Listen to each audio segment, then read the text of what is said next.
ସେମାନଙ୍କର ପ୍ରତିମା ସବୁ ରୂପା ସୁନା ମନୁଷ୍ୟର ହସ୍ତକୃତ କର୍ମ ଅଟେ।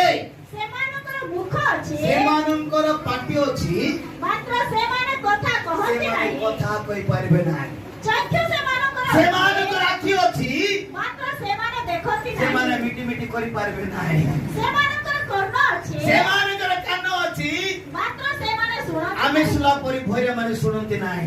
ନାସିକା ସେମାନଙ୍କର ଅଛି ନାକ ସେମାନଙ୍କର ଅଛି ମାତ୍ର ସେମାନେ ଆମେ ଶୁଣିଲା ପରେ ଦୁର୍ଗନ୍ଧ ଭଲ ଗନ୍ଧ ଶୁଣିବେ।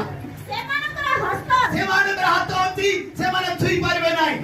ଚରଣ ସେମାନଙ୍କର ଅଛି ଚରଣ ସେମାନଙ୍କର ଅଛି ମାତ୍ର ସେମାନେ ଗମନ କରନ୍ତି ସେମାନେ ପାଦରେ ଗମନାଗମନ କରିବେ ନାହିଁ।